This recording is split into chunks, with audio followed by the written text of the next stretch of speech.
It is generally acknowledged that Finance Minister Ken Ofori-Atta literally has 9 lives.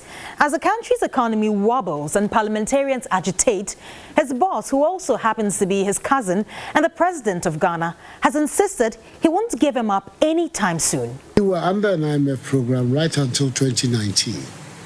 But this man was able to organize the management of our economy in such a way that not only were we able to roll out all these programs in that first year and subsequent years, but our economy's growth was spectacular. How do I do that? What will be the basis? What is the rationale? That position by the president, we have always known, has displeased members of his party in parliament, especially the bloc drawn from their biggest support base, the World Bank, the Ashanti region. So when Parliament reconvened on Tuesday, they struck in spectacular and historic fashion, almost unseen of what is often a hugely bipartisan democracy like Ghana's. We are by this medium communicating our strong desire that the President change the Minister of Finance and the Minister of State in the Finance Ministry without further delay. A lot of proverbial water has passed under the bridge since then. 80 MPs from the MPP who signed up have since backtracked, according to the majority leader, Osei Mensah-Bonsu, because the finance minister is, in his words, way too central to negotiations with the International Monetary Fund. When we met him, the appeal was, can we go beyond these considerations, as the IMF discussions and the budget? Once we finish, if we feel strongly about it, let's talk about it. That was the appeal from the president. So was this all a ruse to strengthen their regional base?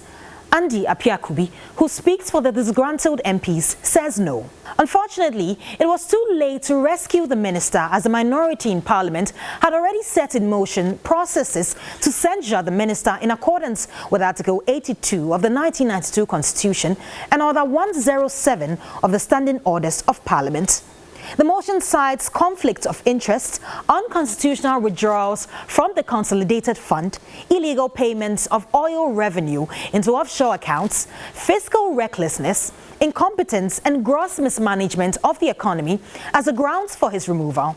The motion, having already been admitted by Speaker Alban Babing on Thursday, October 27, the next 14 days, barring any last-minute changes, would see the House carry through the provision under Order 107B of the Parliament's Standing Orders, which provide as follows. Quote, the motion shall be debated in Parliament within 14 days of its receipt by Mr. Speaker and shall be supported by the votes in secret ballot of not less than 2/3 of all members of Parliament, unquote.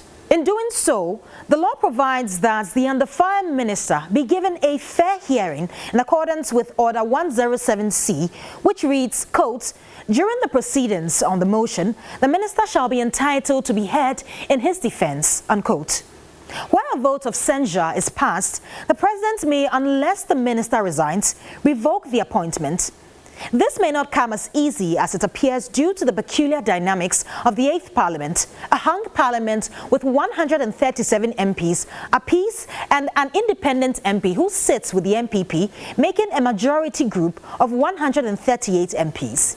To be able to push through the motion of censure, 2/3 of all the MPs, a minimum of 183 MPs, will have to vote in support of the motion.